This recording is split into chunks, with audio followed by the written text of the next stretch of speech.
You're listening to the AFTERBUZZ TV network, now the largest new media platform on the web, and your #1 source for after-show entertainment. Very good, Dean.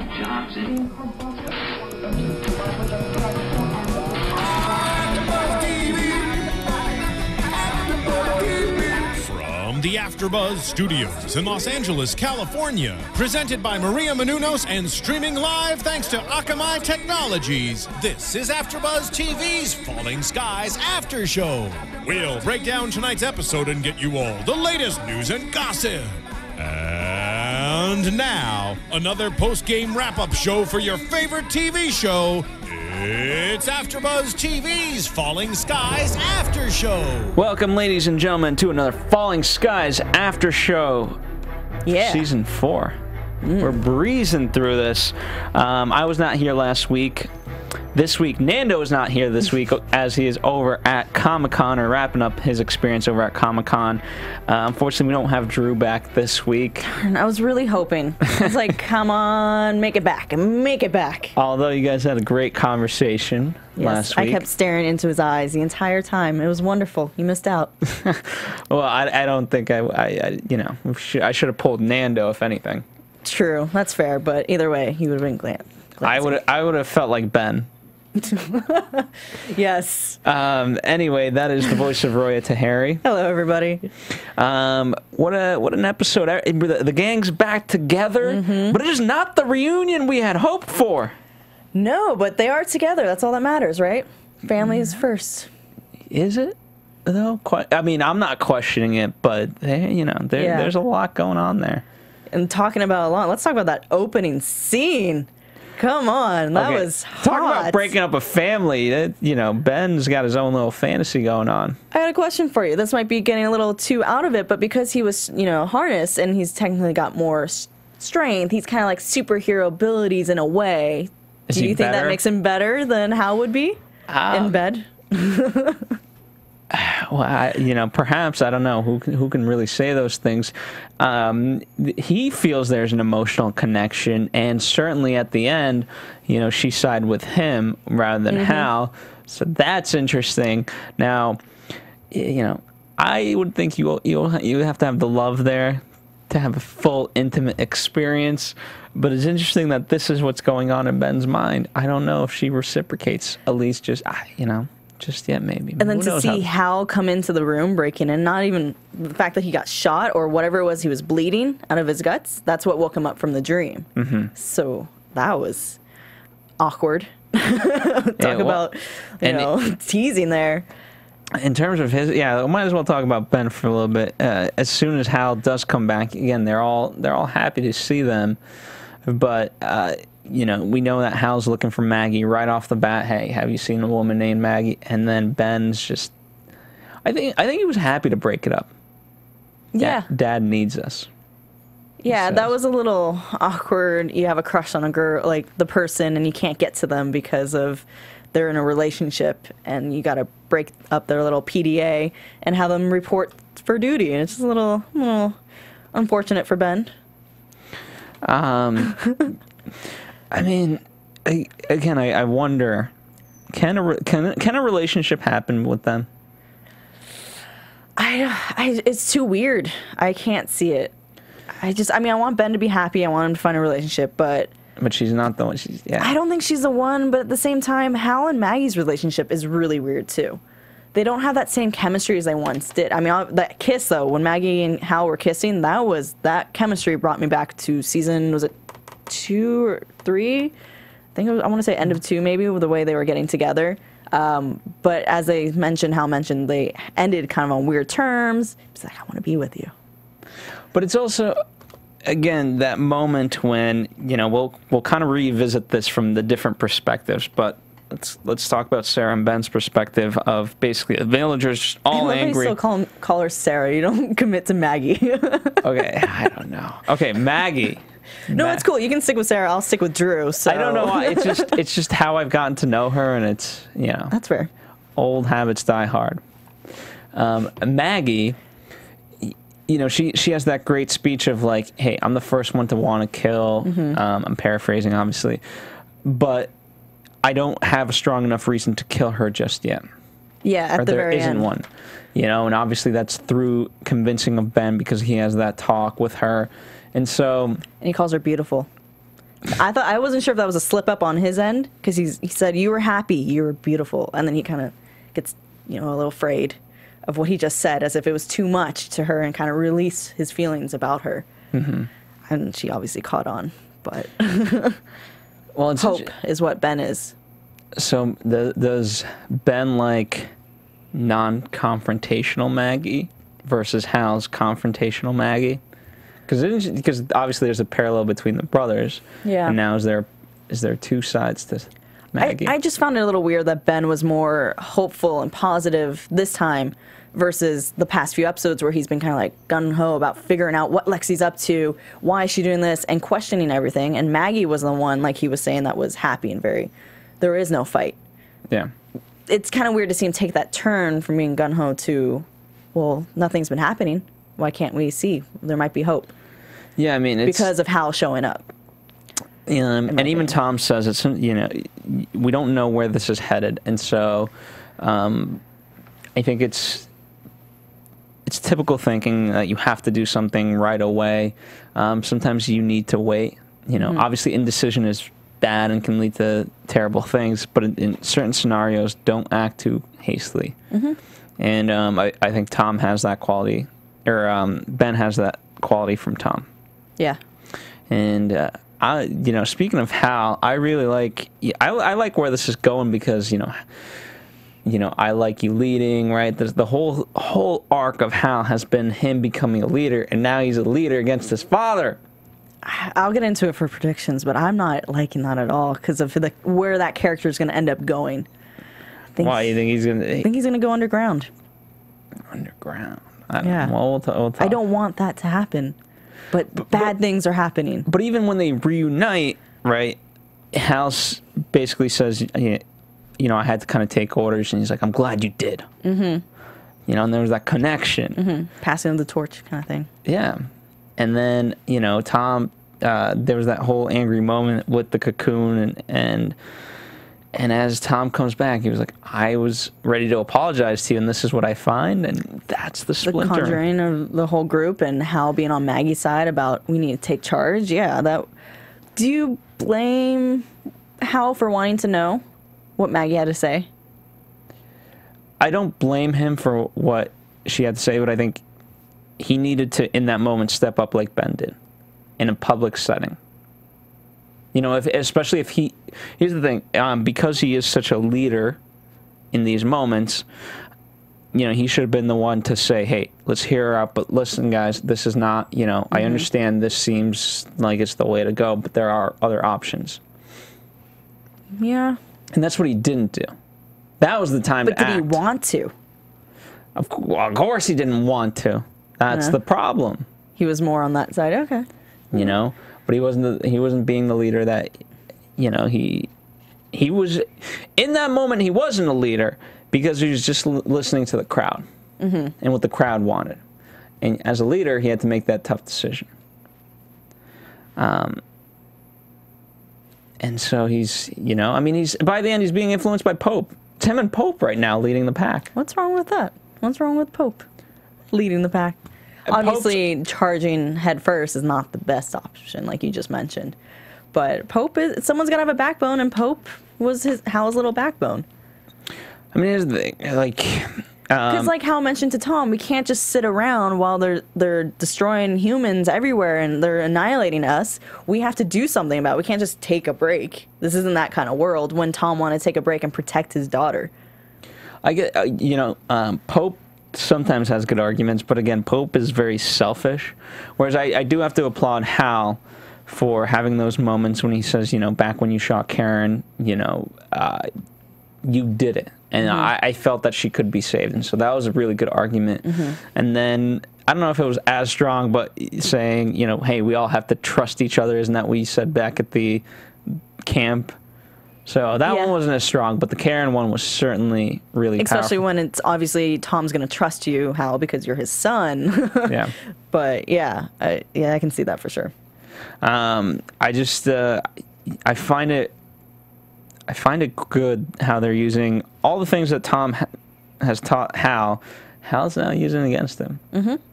And I don't like Pope. Here's the thing. Pope can surprise you. He's like a hobbit.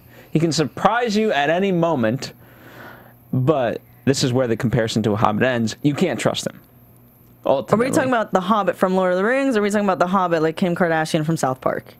No one knows that. Just the regular Hobbit. Okay. Just the regular Hobbit. Okay, no one... Very few people, I'm sure. I mean, hey, because that's a complete difference. The Hobbit, like you mentioned. I understand. Okay, so I want to clarify that for those, might be listening. I'm quoting the Gandalf quote that says, you can learn to know hobbits for hundreds of years, but and yet they can still surprise you.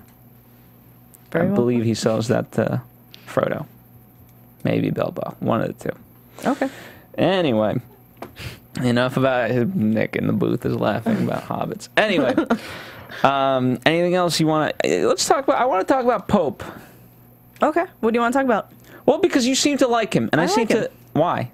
Because he acts. He doesn't just sit on his butt with his thumb up his bum, and he actually does things. Okay, yeah, then it's not the right move. But he's very... Okay. So that's great. Just do anything. But... He has the best intentions. So when they first... No, he doesn't! When he came first... You'd be the first one to say that! No, when he first came into the camp... Best intention. I didn't say for who. I just said he's got best intentions. So when they first came into the camp, there was apples. He went and he started throwing the apples out to the people because they were hungry. One of the people at the camp that were like, "Whoa, those are my apples. What are you doing?" And Lexi comes, or no, it was Lourdes, and she goes, "They're hungry. Don't worry about it. Let them eat." Yeah, but he should have been the one to say that. He should have been like, "Hey, do you mind if we take these apples? We're hungry." You seem to have that. Is this a Disney movie that we have to ask? Like, come on, it's apples. Let's share the apples. Tom would ask. No, he wouldn't. Yes, he would. He's technically part of that group, so he did not ask. He took and enjoyed. I'm just saying. I think if Pope is left unchecked, no good can come of it. Well, let's see. He survived this long, so there's some good that's come out of it. And Sarah survived, not Maggie, the other character. Well, he certainly, as soon as he saw... Which wasn't in this episode. But as soon as he saw the mech, he knew something was off. Yep, and he spat on it. he did, but he just knew what does he call her?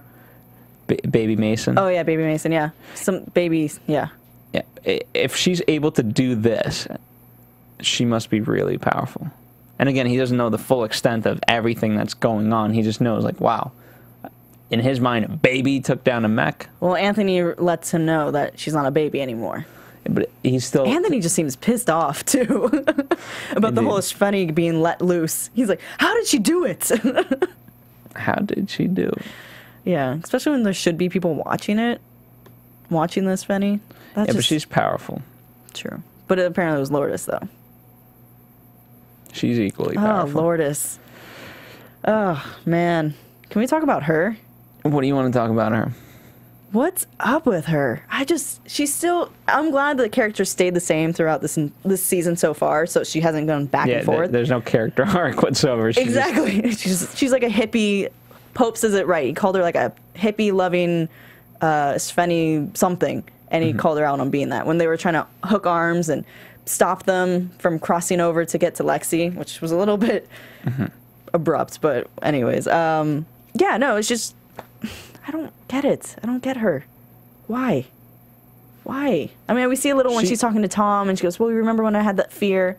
Well, Lexi took it out of me, and what was it? I wrote it down somewhere. She's not working with them. She is them. Well, I mean... Lourdes was consumed by fear.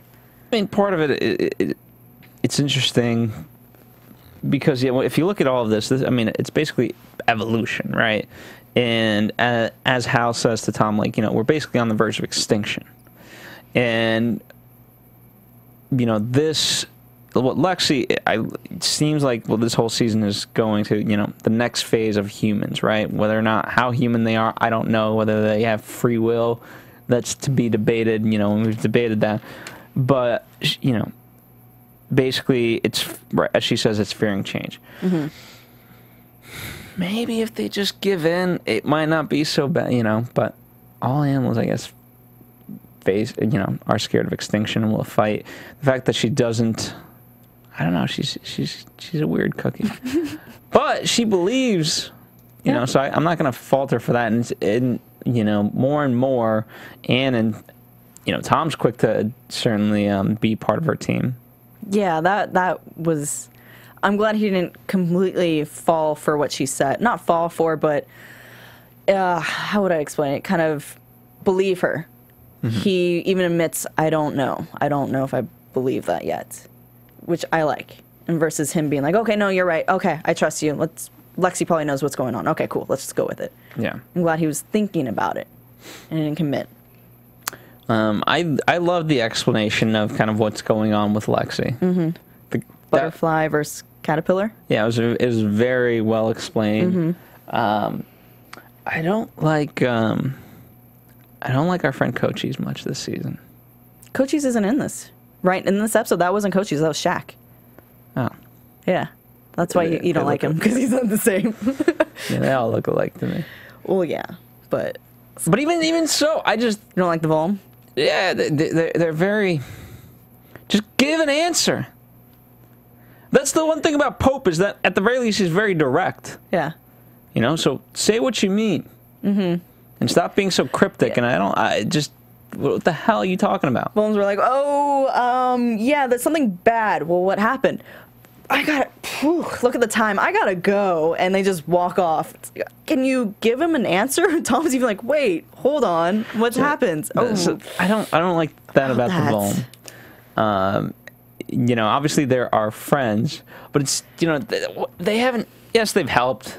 You know, I don't know. Well, Kochi's more of a friend. The Volm, not so much since they bailed. The whole majority of them bailed the planet. Yeah. But Shaq is trying to be their friend, in a way. In a way. He comes back to Hal, and he talks to him. He does, so you kind of made up for it. But again, it's one of the... I'm not satisfied with what we're getting from them, and I just wish there was more. Just say what you... Just say it. Like, what happened? You know? And even when he did go back to Hal, he didn't really explain what happened. He just said, I've lost 7 brothers that day. When he talks about how they had the worst case scenario is that she kills you all. Yeah. Okay, well, what's the best case? You can't say one and the other. You gotta tell us both. And he just goes, she gets when they come out of the cocoon, they're most violent. They attack body and mind, and they radiate heat when they sense danger. So all the other cocoons that were around them sensed heat. That's what their experience was. Yeah. Which makes me wonder that whole body and mind thing. When Weaver touched the cocoon and it burned his hand, is that going to have a long-term effect on him? Maybe. I don't know. I don't think so. No? Weaver's been through a lot. I don't think he's going to need that. Okay. You never know. I mean, here's the thing. As we're talking about it more and more, from a evidence standpoint, everything points to, like, just, you got to kill her. Yeah. That would be the simplest, but you don't know what would happen, as Tom mentioned to Anne when she first tried to stab. By the way, Anne and her reactions just to attack things for her daughter, obviously to protect her, but when she was trying to break the cocoon, he goes, whoa, hold on, we don't know. You remember when I saw Ben with his harness and I wanted to rip that thing off? We didn't know. I love a lot of the comments that they kept referring back to season 1, season 2, and they kept tying it all together, but the same kind of thing. They don't know what would happen if they tore open the cocoon. What would happen to Lexi?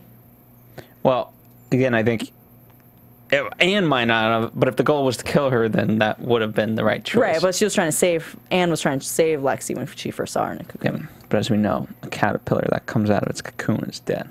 Yeah. Neither sad. Butterfly nor caterpillar. That's dead. Super sad. So kids, don't mess with cocoons. Caterpillars, let them become a beautiful butterfly. But that's the problem, you know. So that's why the analogy is so amazing, because you're either a caterpillar or you're a butterfly. You cannot be both. True. Unless you live in a Disney movie. Well, this is on TNT, so it's really not that. Pixar. And again, I'm really interested to see where this is going, but yeah, because we see. Oh, I guess we will talk about it. Well, let's talk about Anne then. Okay. You know, because this is, which by the way, she took 9 CCs total. She took 9? Well, because she got 3 the first time. 3 the first time, 6 the second time, which she just woke up. I mean, I don't know how long she was asleep for. Yeah. If we're using Inception time, then must have only been 2 minutes. Yeah. So then she went for a total of 9 cc's. That's true. That's a really good point. I did not really pay attention to that little detail. But yeah, in Inception, she should have had her little toy to make sure that she knew when she woke up that that was real life. Yeah, because she was just going all kinds of... And Dr. Kadar calls her Dr. Glass. First time this season, she's been called Doctor versus Anne, and this, and this, and I like that. Because remember how I kept saying that this entire season so far? I'm like, Anne is just a warrior right now. But now she's a doctor going under to rescue her daughter in the best way possible. Through science. Or medicine. Sorry. Well, it's 50-50, as he says. He was all about doing it, though. He was, but here's the thing. It's not quite science, you know what I mean? Yeah. It's part hypnosis, part sedation. So how can't be fully scientific. And her thinking about Sammy and how Sammy died, that was sad. Was she upset at the, at that fact of, like, you told me to think of my... Like, should have been more clear. Should have said, think about Lexi, not your other child that you wanted to save. Come on. But obviously it convinced her that it was working, so it didn't really matter. Yeah. Where is this leading? You know, I about bringing Sammy in? No, I don't think that. I don't think that has anything to do with anything. I think it just, was nice. It was a nice reminder of what she had lost and how she is not going to let that happen again. That was a brutal loss, though. That was like split second. She couldn't even do anything. Yeah. No, I absolutely agree, which is why she knows that pain and she doesn't want to go through that pain ever again. Yeah. And that's why Weaver, he ultimately, I don't know if he ultimately believes that Lexi has to die, but as he says, given the events of, was it 2 weeks ago? Yeah, if there's a chance she's in there, you fight for it. Yeah, with his experience about his daughter, yeah. So. That also makes me a little weird, like, I feel like their judgment's a little clouded because it's so, you gotta save him because you love him. If you got a chance, you gotta save him because you can. Not, well, hey, aliens are attacking again. It just, and we gotta blur the line, or the lines have to be more clearly drawn. Yeah. Because I can guarantee if Henry was still alive from trying to save his wife, and he said something about them, oh, that's my daughter, we should not kill her, they'd be like, sorry, Henry, and they'd kill it. Just saying. Yeah, it's one of those things where, you have to, especially Tom as leader, you have to know clear, concise rules, because then it's like, well, so he stole a couple of apples, but that's because he was hungry. Don't bring Pope into this. Leave Pope out of it. I'm just using ingredients from the past, okay? So it's like one of those. Just this episode. I'm just saying. You went really far.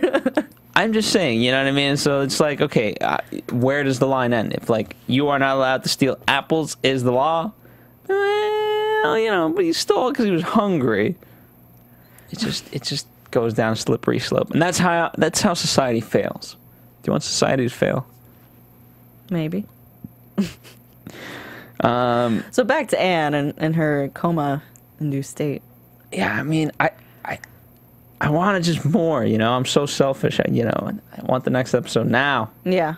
Well, so she sees in her second flashback is obviously not Sammy, but Karen is there holding baby Lexi.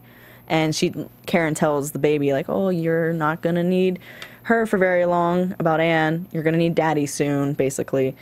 And daddy is the Shveni. Yep. And human needs need nurturing, so it's going to take a while, but then the cocoon goes over. That would be really freaky. No, okay. And still doesn't answer our question of how did Anne get out of the cocoon. We still never got that really answered.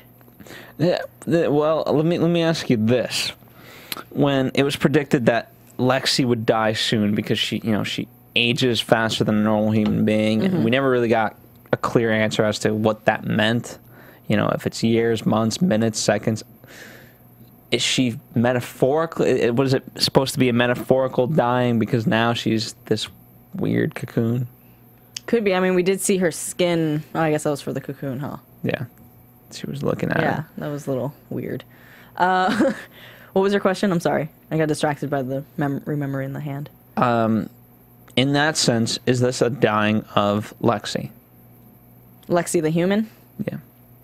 I think so, but I think Lexi the human. Or was it a false prophecy? Using the Hobbit as our example. Might as well stick to that. You know how they have the crystal balls, but the whole idea was that no matter what, everyone saw what they wanted to see, and they saw the wrong portion, and so So while we predicted that Lexi was going to die, yes, she's sort of metaphorically dying, but she's still part of her. She's just changing instead of dying, like a butterfly. I think that's probably the way it's going. Especially since they use a cocoon or butterfly versus caterpillar kind of. And is she being lied to? I mean, she for better or worse believes that there's peace, and she understands what she must do. Well, here's where I think, because you're talking about is she being double agent, or is she really? I don't think she's a double agent. If she is a double agent, she doesn't know about it, right? It'd be like Lord is being fooled by Lexi into, But I think Lexi truly believes what she is doing, but is she being lied to? She is being lied to, but I think Lexi is smart enough to know that she's being lied to, and she's using the Shveni. I'm going really crazy here now, but she's going to use the Shveni as a way to bring them all together, like she's saying, but it's going to be different because, God, now I just. So she made a comment though too in her. So when Anne wakes up from her second flashback, but it's not really awake. She's in her another one, or she's out of state. Lexi comes to visit her. She goes, "Come with me. I want you to see something." She takes her to her memory. That whole part, I feel like, was kind of Lexi telling Anne, "Hey, I know what I've seen. I'm going to help you. I still remember this is my earliest memory." And she even says, "I'll always choose my family. You are my family." So I think she's telling Anne that she's going to be with her. She's choosing, Lexi the human may be dead, but she's going to choose the humans. Okay, but it's also one of those, you could argue that this episode shows the selfishness of the Masons. Because at Tom's, Hal comes in there like, "Hey, everyone's, whatever, they need you. Aren't you going to say anything?" He's like, "I'm going to be here for my daughter." Yeah. And so they're kind of becoming selfish more and more, and so they might be able to walk away from this unscathed, but what about the rest of humanity? What about the Nazi youth camp? Hitler youth camp? I don't know. We won't know until they go and try and rescue them. If ever. Yeah. Oh, man. I don't know. This season's getting crazy, though. It's starting to build up. It is, they brought it back by obviously bringing everyone back, but it was not the welcome home we wanted. I thought for sure there would be just kind of some big event towards the end, but they were kind of gonna recalibrate. Nope, I was wrong. There was no calibration. There was no love. Yeah. There was no time for that. There was love. There was love. I think Anne and Lexi reunited in a way. Because Anne figured out Lexi's going to always need her as long as Lexi needs her. And that's when she puts her hand up. And Lexi wakes up too and puts her hand on. Which was really creepy, to be honest. I was like seeing a baby in a womb and then all of a sudden wake up and be like, "Mah." That's what it looked like. It's like E.T. though. They have that connection. Oh man. That's freaky. I don't know where to go with that. Oh, okay.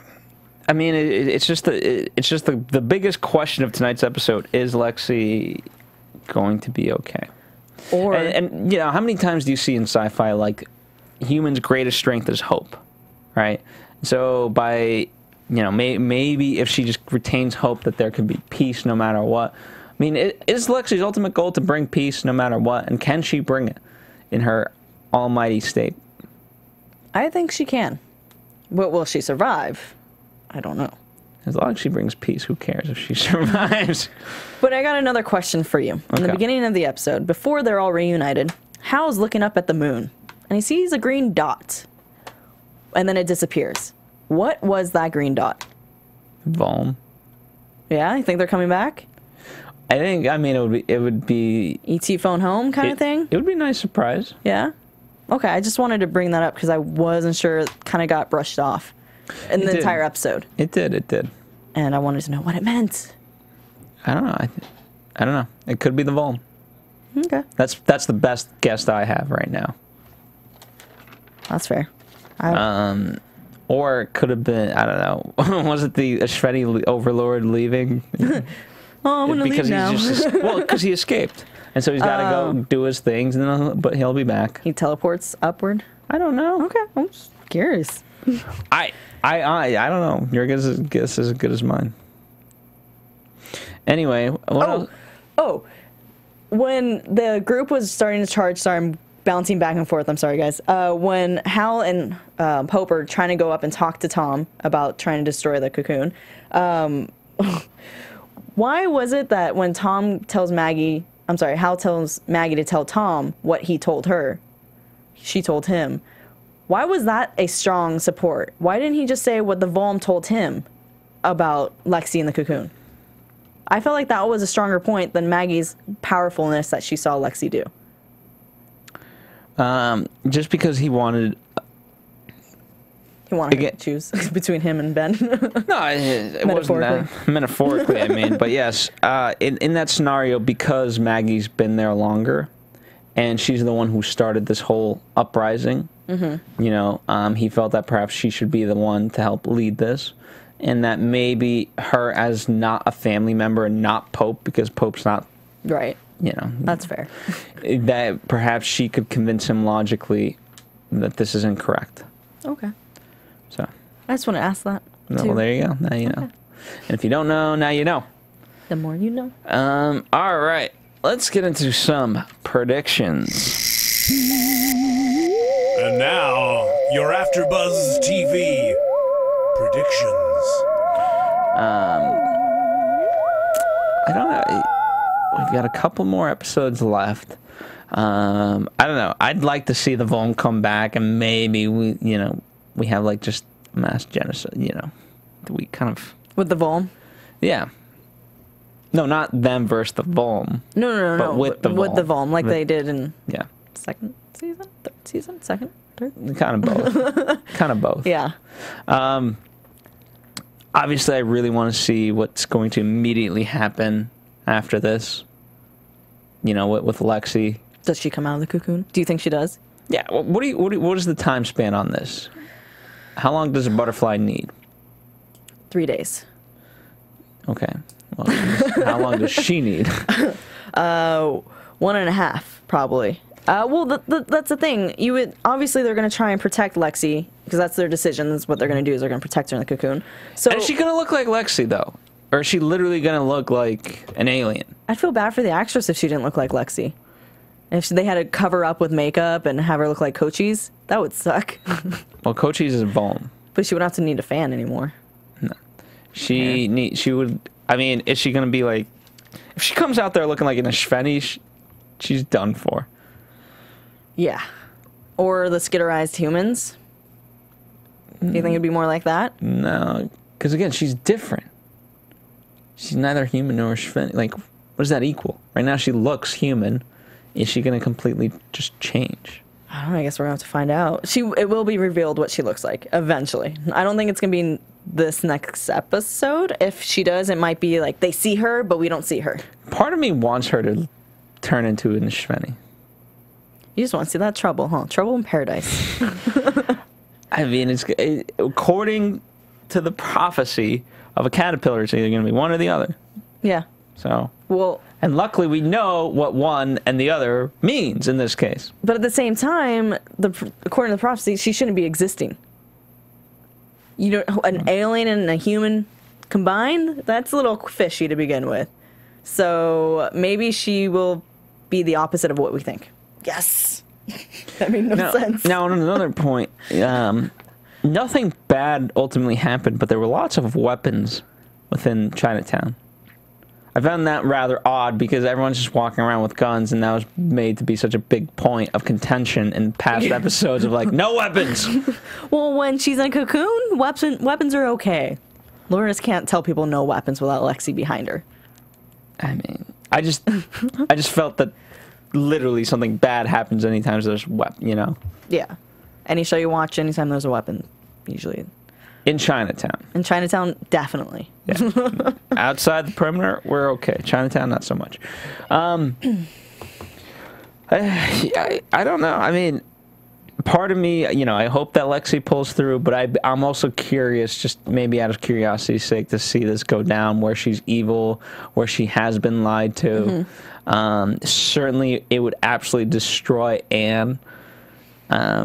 And so I'm sadistic in that way. Maybe I just want to see like how much hope the Mason family can have when Hal went against Tom, and if Hal proves to be right in this situation, and Anne, who's never really had it easy, now has just another loss in her life. I mean, you know, speaking of how she felt when she lost Sammy, imagine a second loss.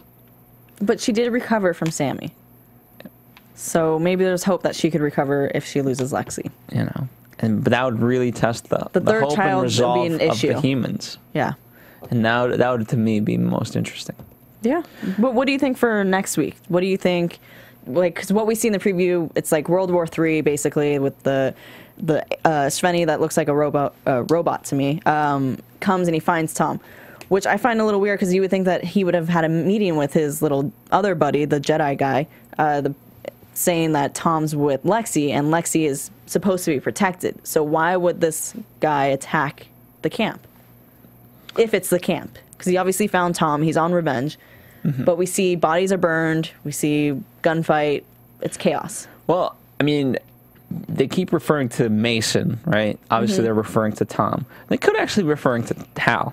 So who knows, actually. But they've been going after him for a little bit.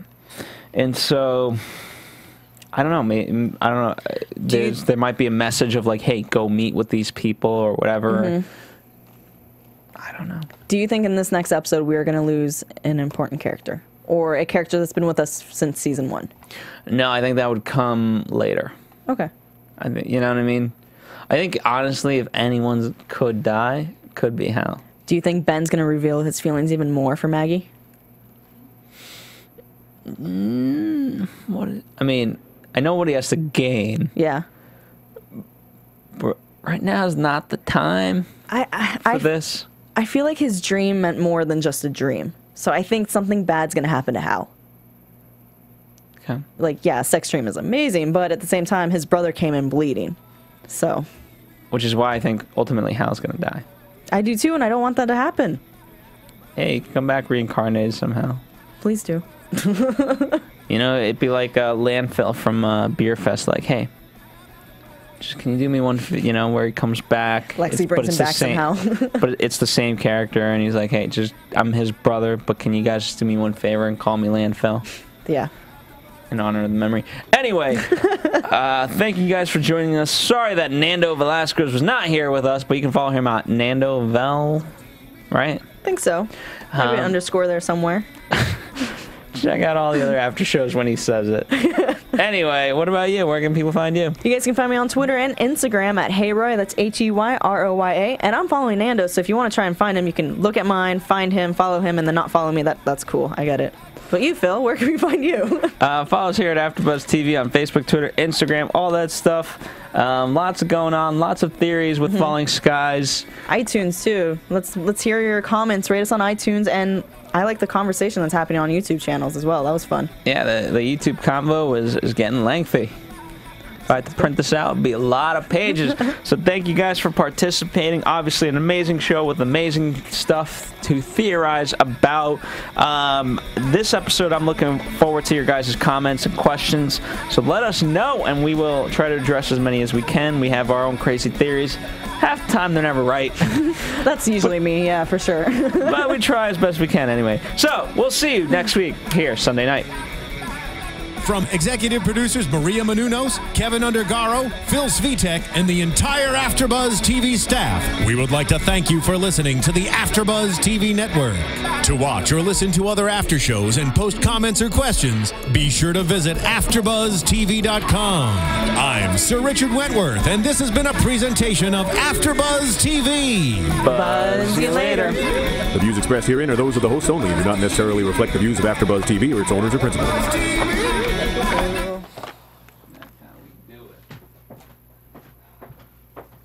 Thank you for watching AfterBuzz TV on YouTube. For more of your favorite after shows and interviews, subscribe to our channel here, and be sure to share your opinion on the episode in the comment section below here.